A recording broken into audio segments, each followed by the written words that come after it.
John Brown by W.E.B. DuBois. Chapter II. The Making of the Man. There was a man called of God, and his name was John. A tall, big boy of 12 or 15, barefoot and bareheaded, with buckskin breeches, suspended often with one leather strap over his shoulder, roamed in the forests of northern Ohio. He remembered the days of his coming to the strange wild land, the lowing oxen, the great white wagon that wandered from Connecticut to Pennsylvania and over the swelling hills and mountains, where the wide-eyed urchin of 5 sat staring at the new world of a wild beast and the wilder brown men. Then came life itself in its realness, the driving of cows and the killing of rattlesnakes, and swift free rides on great mornings alone with earth and tree and the sky.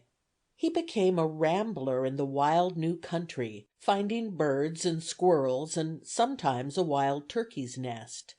At first the Indians filled him with a strange fear, but his kindly old father thought of Indians as neither vermin nor property, and this fear soon wore off, and he used to hang about them quite as much as was consistent with good manners. The tragedy and comedy of this broad, silent life turned on things strangely simple and primitive: the stealing of 3 large brass pins, the disappearance of the wonderful yellow marble which an Indian boy had given him, the love and losing of a little bob-tailed squirrel for which he wept and hunted the world in vain. Finally, the shadow of death which is ever here, the death of a ewe lamb, and the death of the boy's mother. All these things happened before he was 8, and they were his main education. He could dress leather and make whiplashes, he could herd cattle and talk Indian, but of books and formal schooling he had little. John was never quarrelsome, but was excessively fond of the hardest and roughest kind of plays, and could never get enough of them. Indeed, when for a short time he was sometimes sent to school, the opportunity it afforded to wrestle and snowball and run and jump and knock off old seedy wool hats offered to him almost the only compensation for the confinements and restraints of school. With such a feeling, and but little chance of going to school at all, he did not become much of a scholar. He would always choose to stay at home and work hard rather than be sent to school. Consequently, he learned nothing of grammar, nor did he get at school so much knowledge of common arithmetic as the 4 ground rules. Almost his only reading at the age of 10 was a little history to which the open bookcase of an old friend tempted him. He knew nothing of games or sports, he had few or no companions, but to be sent off through the wilderness alone to very considerable distances was particularly his delight.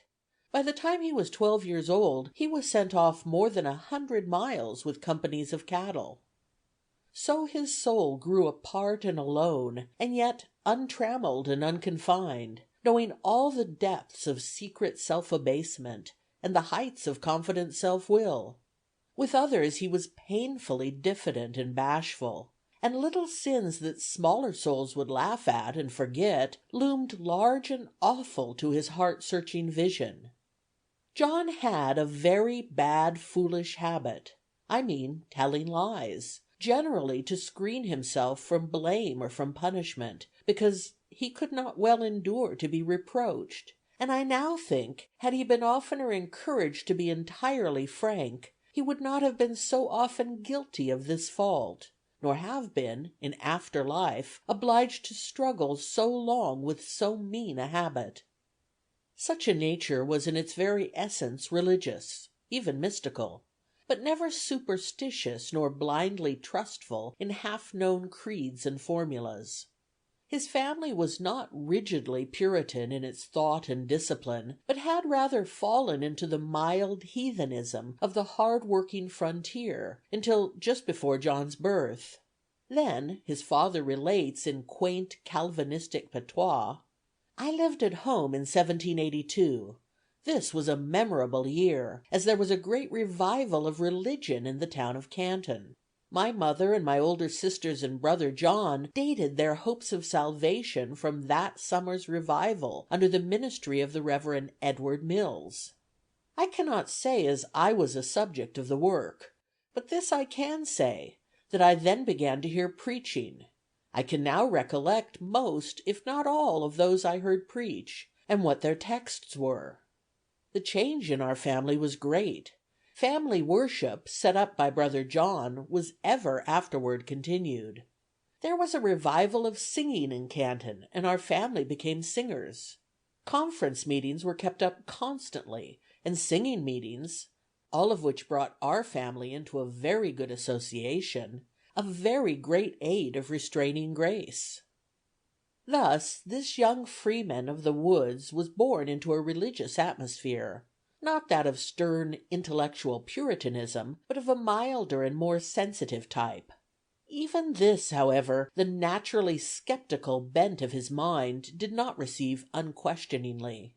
The doctrines of his day and church did not wholly satisfy him, and he became only to some extent a convert to Christianity. One answer to his questionings did come, however, bearing its own wonderful credentials, and credentials all the more wonderful to the man of few books and narrow knowledge of the world of thought, the English Bible. He grew to be a firm believer in the divine authenticity of the Bible. With this book he became very familiar. He read and reread it. He committed long passages to memory. He copied the simple vigor of its English, and wove it into the very essence of his being, its history, poetry, philosophy, and truth. To him the cruel grandeur of the Old Testament was as true as the love and sacrifice of the New, and both mingled to mold his soul. This will give you some general idea of the first 15 years of his life, during which time he became very strong and large of his age, and ambitious to perform the full labor of a man at almost any kind of hard work. Young John Brown's first broad contact with life and affairs came with the War of 1812, during which Hull's disastrous campaign brought the scene of fighting near his Western home. His father, a simple, wandering old soul, thrifty, without foresight, became a beef contractor, and the boy drove his herds of cattle and hung about the camp. He met men of position, was praised for his prowess, and let listen to talk that seemed far beyond his years. Yet he was not deceived. The war he felt was real war, and not the war of fame and fairy tale. He saw shameful defeat, heard treason broached, and knew of cheating and chicanery. Disease and death left its slimy trail as it crept homeward through the town of Hudson from Detroit. The effect of what he saw during the war went so far to disgust him with military affairs that he would neither train nor drill. But in all these early years of the making of this man, one incident stands out as foretaste and prophecy, an incident of which we know only the indefinite outline, and yet one which unconsciously foretold to the boy the life deed of the man. It was during the war that a certain landlord welcomed John to his home, whither the boy had ridden with cattle 100 miles through the wilderness. He praised the big, grave, and bashful lad to his guests, and made much of him. John, however, discovered something far more interesting than praise and good food in the landlord's parlor, and that was another boy in the landlord's yard. Fellow souls were scarce with this backwoodsman, and his diffidence warmed to the kindly welcome of the stranger, especially because he was black, half naked, and wretched.